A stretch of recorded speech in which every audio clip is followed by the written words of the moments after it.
ക്ഷാമം രൂക്ഷമാകുന്നു. ഉൽപ്പത്തി പുസ്തകം 47 അധ്യായം 13 മുതൽ 26 വരെയുള്ള വാക്യങ്ങൾ. ക്ഷാമം രൂക്ഷമാകുന്നു. ഒരു ദേശത്തും ആഹാരം കിട്ടാനില്ല. ക്ഷാമം അത്ര രൂക്ഷമായി. ഈജിപ്തും കാനാൻദേശവും ക്ഷാമം മൂലം കഷ്ടപ്പെട്ടു. ഈജിപ്തിലെയും കാനാൻദേശത്തിലെയും പണം മുഴുവൻ ആളുകൾ വാങ്ങിയ ധാന്യത്തിൻ്റെ വിലയായി ജോസഫ് ശേഖരിച്ചു. അത് ഫറവോയുടെ ഭവനത്തിലെത്തിച്ചു. ഈജിപ്തിലും കാനാനിലുമുള്ള പണമൊക്കെയും തീർന്നപ്പോൾ ഈജിപ്തുകാർ ജോസഫിൻ്റെ അടുത്ത് വന്ന് പറഞ്ഞു, ഞങ്ങൾക്ക് ആഹാരം തരിക. അങ്ങയുടെ മുമ്പിൽ കിടന്ന് ഞങ്ങൾ മരിക്കാൻ ഇടയാക്കരുത്. ഞങ്ങളുടെ പണമെല്ലാം തീർന്നുപോയി. ജോസഫ് പറഞ്ഞു, പണം തീർന്നെങ്കിൽ കന്നുകാലികളെ തരിക. കാലികൾക്ക് പകരമായി ഞാൻ ആഹാരം തരാം. തങ്ങളുടെ കന്നുകാലികളെ അവർ ജോസഫിൻ്റെ അടുത്ത് കൊണ്ടുവന്നു. കുതിരകൾക്കും ആടുമാടുകൾക്കും കഴുതകൾക്കും പകരമായി അവൻ അവർക്ക് ആഹാരം കൊടുത്തു.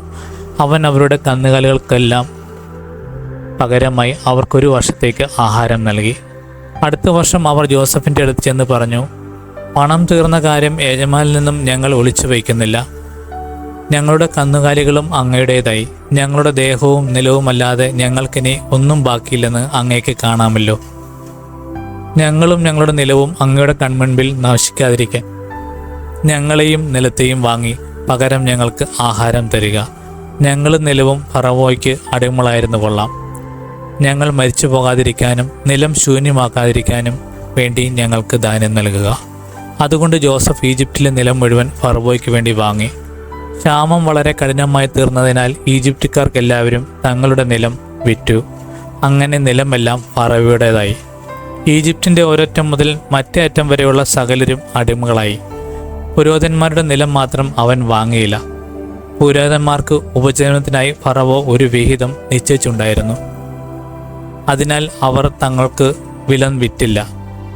ജോസഫ് ജനങ്ങളോട് പറഞ്ഞു, ഇന്ന് ഞാൻ നിങ്ങളെയും നിങ്ങളുടെ നിലത്തെയും ഫറവോയ്ക്ക് വേണ്ടി വാങ്ങിയിരിക്കുന്നു. ഇതാ വിത്ത്, കൊണ്ടുപോയി വിതച്ചുകൊള്ളുവിൻ.